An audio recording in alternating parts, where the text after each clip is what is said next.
Please be advised that the Street Poets podcast episode you are about to hear illuminates one man's healing journey from wounds associated with childhood sexual abuse, gang violence, and incarceration, and is intended for mature audiences. I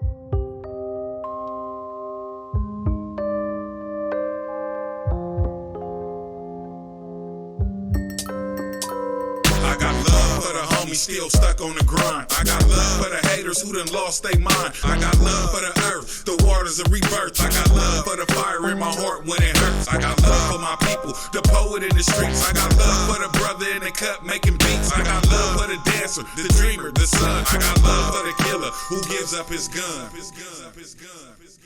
Welcome to the Street Poets podcast. For 25 years, Street Poets has been building community one rhyme at a time.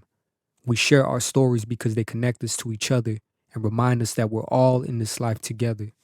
Each episode, we'll bring one of those stories to you. We hope as you listen, you'll hear some reflections of your own story, of the American story, of the greater human story. I'm your host, Art Quiros, and this is Gifts and Wounds with Jorge Nunez. I don't remember crossing the border from Mexico to the U.S. when I was 2 years old. But I do remember when I was 8 years old, my friend and I found a needle that my dad used for heroin in my treehouse. I remember pretending to shoot up through my sweater. When the needle pricked my arm accidentally, we both got scared. My friend never came over again. I also remember the first time I got jumped by 3 boys and wishing I had an older brother to defend me. I joined the street gang just weeks after my 12th birthday. I remember the feeling of belonging and security the gang gave me, how I trusted them with my life. If the homies told me to do something, I didn't hesitate because I believed they would never do anything to harm me. So when they took me to the house of a lawyer who lived in the neighborhood, a white man, who happened to be a pedophile and who later molested me, I accepted it at first because they said all the homies do it. But part of me knew it was wrong. I became troubled inside. The rage grew so fast. I wasn't exactly innocent before, but now I was out of control. I remember getting high, stealing cars, holding a gun in my hand for the first time. I became suicidal and stared death in the face many times. I wasn't scared to die because inside I was already dead. I was an empty shell, running around enemy territory, hoping a bullet would end my pain and put me to rest. I went at that big funeral with all my homies there and my best homies carrying my casket. I imagined that people would cry and that finally I would feel the love I wanted so badly. I kept bouncing from the streets to juvenile hall and back. While I was locked up, I would hear other guys talk about how they had sex with their girlfriends, and I would tell similar stories. But in the back of my mind, I knew that my only sexual experience was with this old man who molested me. I felt so much shame. I imagined that on Judgment Day, when I stood in front of God, He would ask me why I was with this old man, and all the people standing in line would gasp when they heard. I felt so small and embarrassed. After I was released, my mom moved our family to another area far away from my gang, but trouble seemed to follow me. There were more stolen cars, more petty crimes, and now, finally, girls. One in particular who was only a few months pregnant with my son when I went back in for a year. By this time, I stopped claiming my old gang for obvious reasons. But when I got to juvenile detention camp, I was assigned a bed next to one of my former homeboys. I kept it cool with him because I wanted to get out early, but I considered him my worst enemy. One day, he invited me to the Street Poets writing workshop. I was like, poetry? That's the lamest shit I've ever heard. His ego was tested, and he said, nah, man, I just go to pass the time. So I went. I never imagined that someone from the same group of people that took my life away would one day hand it back to me in the form of a pencil and a composition notebook.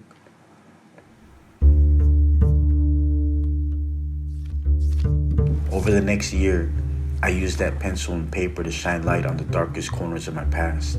With poetry by my side, all of my childhood wounds became doorways through which I could step to become whole again. All of my childhood wounds, that is, except one. Maybe it was because of my lack of legal status or my lack of maturity to provide for a family in a responsible way at that time. But one day, I decided to rob a restaurant with my friend, a friend who happened to be another one of the victims of that same sick lawyer. Our wild revenge plan was to use some of the stolen cash to put gas in the car so that we can drive all the way across town to the child molester's house to kill him. At least then, I figured, my life would have some meaning. But instead, the police pulled us over just as we were leaving the scene of the robbery.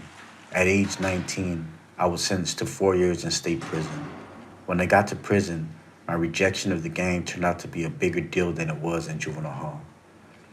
Anyone who refused to fall in line with their gang would be targeted or risk being disciplined themselves.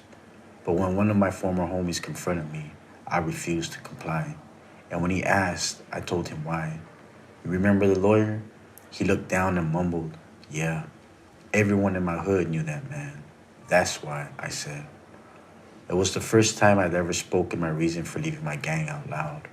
When our cell doors opened, he gave me a beating, but I survived. I could tell his heart wasn't in it. The truth saved me that day, but I knew it wouldn't save me forever. It wasn't long before I found myself on a tier with 5 other members of my old gang. I knew when they sent us out onto the yard, I'd be killed. So in desperation, I sent a note to the prison psychiatrist saying that I was suicidal and hearing voices. 15 minutes before rec time, guards showed up at my cell to take me away for an evaluation. When I got to the psych ward, they put me in a room with the psychiatrist, and I started doing my best One Flew Over the Cuckoo's Nest act to make her think I was crazy. But then I realized I've never actually met a real psychiatrist before, and maybe I could use a little free therapy. So I told her the truth, that I'd be killed if she sent me back onto the yard, that she had the power to save my life. Thankfully, I was reassigned to another facility for inmates into protective custody, gang dropouts mostly, as well as others who would be targeting the general population. Soon my poetry helped connect me to the Arts and Corrections program there. I was proud to be named the Poet Laureate of the prison before time was up. I also used my writing skills to pen letters to the California Bar Association and the police department in the city where my abuser was still practicing law, and from what I've heard, still molesting kids.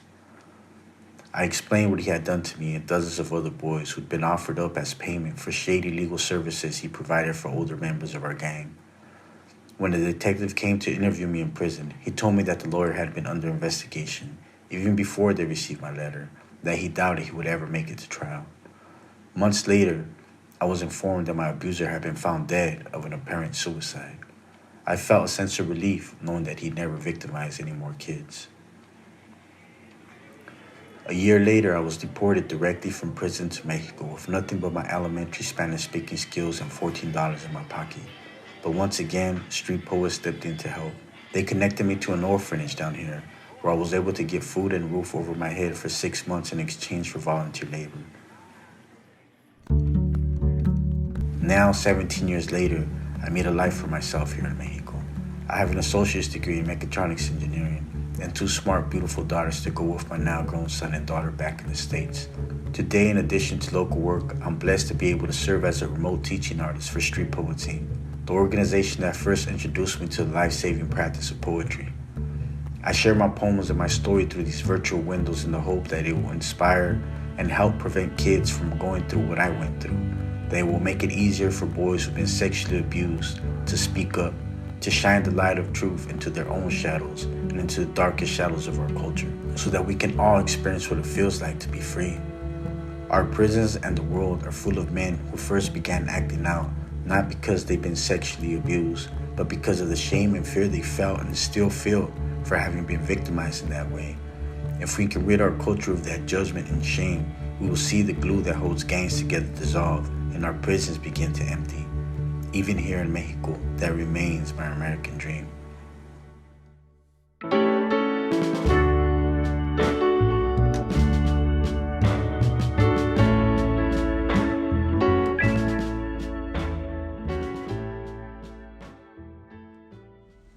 Wow, George. That's one hell of a story. How did you even begin to tell it at first? It's been years. I don't remember when I wrote it. I actually don't even remember the moment that I wrote it. I don't remember the moment that I know that I wrote it. I don't I think I blacked myself out.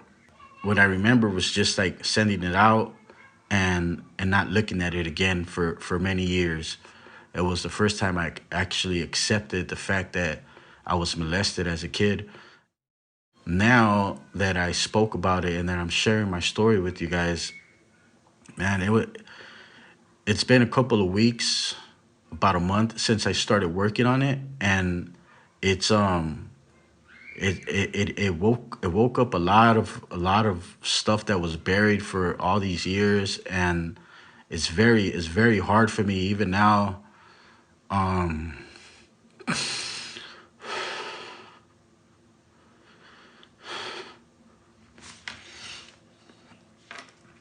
It's very hard for me even now to talk about it. It's a process that I'm going through. These emotions and these feelings that woke up are things that I haven't felt for like 25 years, and I've never really sat down with these emotions. I've never really sat down with these feelings until now. It's got me feeling like on the edge of life, and I mean, I'm not suicidal or nothing, but my emotions are crazy right now. And and sometimes I mean, over the years I picked up a lot of discipline, and I know I won't make like bad choices, but those bad choices are like right there, right in front of me. Like sometimes I just want to go out and, you know, like fight. I want someone to pick a fight with me. I want someone to kind of like challenge me, and I want to prove to myself that I'm not that kid.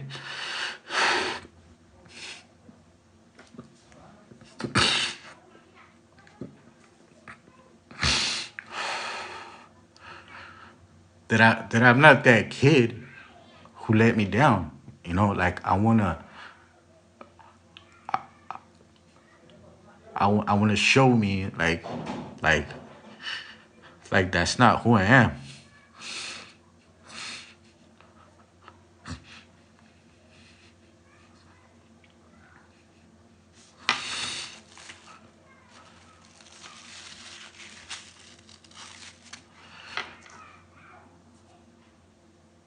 I'm good, man. You can keep going. Man, I can hear that you're going through a lot lately as you figure out how to share this story. Are there any details you left out that you want to share now?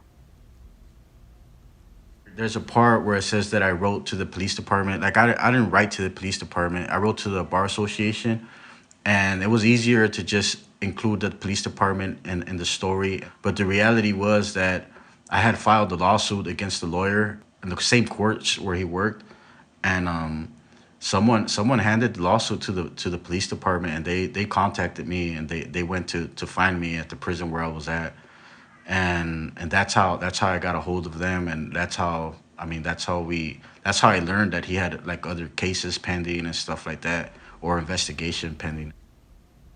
So tell me, George, what role has poetry played in your healing process over the years? Poetry has really been like my therapy for the last 25 years or so. The way I look at poetry is like talking to a therapist, you know, like, and I think it's even better because you're not really sitting in front of someone who you don't know, or in front of a person, you know, that's not you. I've always, not always, but I've learned to be as vulnerable as I can when I write poetry. I try to go to like the parts that hurt the most. I try to make myself cry. I try to make myself hurt. I try to bleed, because I know that poetry is gonna heal me. I know poetry is gonna help me let it out. And sometimes, I mean, I written stuff that I don't remember writing, and I just ball it up and throw it in the trash. It's so painful. I can't even look at it again. And and poetry has really saved my life, man. Poetry has made me who I am today, and it's allowed and I'm not even trying to put myself like up there on a pedestal. I'm fucked up, man. I'm broken. I'm a wreck, and I feel good about who I am today. You know, like it's like, and it's thanks to poetry and and therapy, you know. But the poetic therapy that poetry gives to people, that actually has made me, you know, who I am, you know. And I'm good, and I'm proud, and I know I'm still broken, and I know I'm still healing, but I know with time this is gonna pass, and I'll be good, and I'll move on to whatever else needs healing, you know. Where do you think your resilience comes from? I don't know. I think it's a mixture of different things. I think my ego is in there. A big part of my ego is like motherfucker, you ain't gonna give up, you know, like. And then, but you know, it's not easy, man. Like I'm a very resilient person, but man, believe me, there's shit that I don't want to get up from. There's stuff that I don't want to face. There's reality that I just don't want to look at, and I don't know where it comes from. I grew up with my three brothers and two sisters, and a single mom, a mom who never gave up on us, who never abandoned us, who never gave up on life. You know, we've and I don't know if I get it from her. I have a dad that also well, that was an addict, a heroin addict, that was, you know, a gang member that was in prison, in and out of jail. And I'm pretty sure I picked up some good stuff from him too, you know. But I really can't pinpoint where the resilience comes from. I don't know where it comes from. I just know that it's in my bones, and that I hope it never runs out, because I always want to keep going. I've actually spoken to my daughter Zoe a couple of weeks ago, and I told her there's some things going on over here where I live, and it's kind of dangerous. And I told her, I just need you to know that I don't ever give up. And if I was ever to die without me being able to say goodbye to you, just know that I fought as hard as I could, and my body was the one who couldn't make it. But my spirit and my soul and everything that I am fought to the very end. And you know, that's just the kind of person that I am, you know. I don't know where it comes from. If you could go back in time, what would you say to your 12-year-old self? What do you think he needed to hear? If I can go back to the age of 12 and hear something that I needed to hear, it would probably be like, I love you.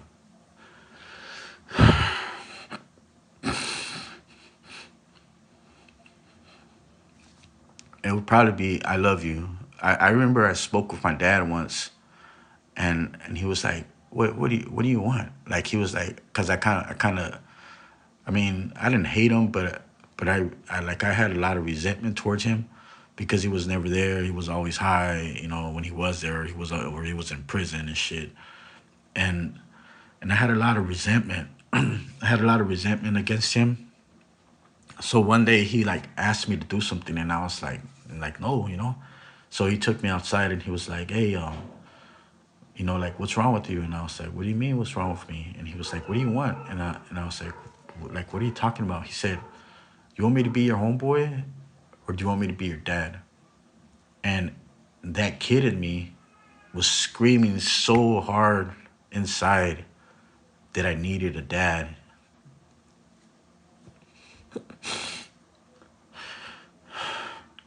But I knew, like, he wasn't gonna get off drugs. I knew he was probably gonna go back to prison. I knew I couldn't rely on him as a father, as a dad. But what I really needed back then was a dad. And now that I'm a father, I mean, I tell my daughters I love them like every time I remember. I speak with my daughter who's 11, and I tell her like I know I probably bug the shit out of you when I tell you that I love you, but I just want you to know that I love you. And I'm just gonna keep saying it forever, like it's whenever I remember, I'm gonna remind you that I love you. And I just do that like as often as possible as I can. And it might be like very, very frustrating for her. She hasn't shown any frustration yet, but but I'm pretty sure she's like, oh damn, like I know you love me, stop telling me you love me. But I needed to hear that, and I don't want that to be something she needed to hear. Given the lack of a stable father in your life, it's amazing to me what a good father you've become. I don't think I'm the greatest father. I think like I mess with my daughter and I tell her like, man, you're lucky, man. You got a badass dad, like, and I mess with her like whenever I can, like I tell her like, man, like you got a great dad, Zoe. But the truth is, man, this this person that I am, and I'm not perfect, has come out of really huge mistakes, man. Like of not being a good dad. Like I have a son who is 24, 25, and I have a daughter who is 22 who live in the U.S.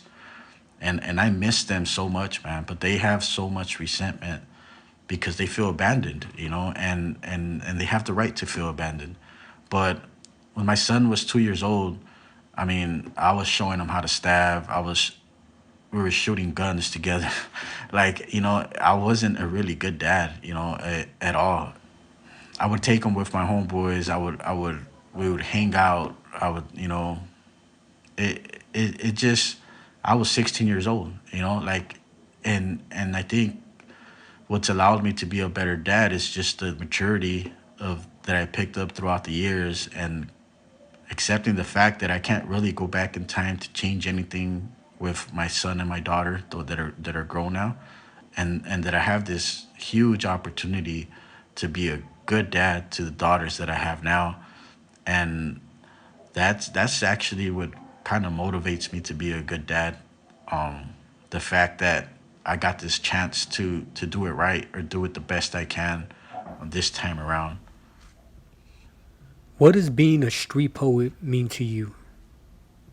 If we like really dig down to like what it means to be a street poet, it means you're off the streets. You're this gangster. You're this tough guy or you're this tough girl, and you've been through shit, and you're brave and you're courageous and you value yourself, and you have to bring that same toughness and everything that you got off the streets to be courageous when you write and you're vulnerable and you share your poetry. And I think that's what it means to be a street poet. At Street Poets, we talk a lot about the relationship between our gifts and our wounds, and how our gifts can help connect us to a deeper sense of purpose in life. What, if any, sense of purpose do you feel in your life right now? Whatever I do has to have like some writing involved in it. And it kind of like, not just one time. I circled back a few times to writing again and again and again. So it's like, I don't know if it's my purpose, but I think that it has to include writing, whatever it is, even if it's poetry or if it's any other kind of writing, I have to kind of be included. And another thing that I circle back to is being of service. I stopped being of service for so many years. Like I looked out for myself, for my family. I thought it was like the correct thing to do to kind of like move up the ladder economically and socially, and I just that was what I was striving for, and I stopped serving people, and I've even humiliated people that I've come across that I probably would have never done before in other times of my life. And it's this whole experience has really humbled me and helped me realize that I have to be more of service, and I don't know if that is actually going to be part of what I do in life, the rest of my life. But I know that whatever I do, I have to like serve and obviously be humble and have writing in it. George, most of our listeners probably don't know that you were one of the 6 original founding members of the first Street Poets group of formerly incarcerated youth that debuted at the Los Angeles Theater Center in 1998. Do you remember any of your poems from that first show? Yeah, I can do it. I think I remember. Stepping out my body like a snake sheds its skin, walking out the door thinking of all the crimes I did, running up the streets, shooting bullets at a kid, putting vatos to rest, passing test after test. But as I reminisce on all this negativity, I make up my mind to leave it behind, retiring my past, beginning as new. And now I stand here staring at you, hoping I get through the stereotyping heads that think we're all the same, praying to God that my poetry leads me out this crazy game so I can help my kids down the right path that I fell off when I was raised. But you can always find your way back home. Thank you, brother, for your poetry, for your courage, and for your life. You are an inspiration, for real. Hey man, thank you guys, Street Poets, Art, for having me here. It was great sharing my story. It wasn't easy, but I'm grateful for the opportunity, and I'm really humbled by the whole experience. Thank you guys.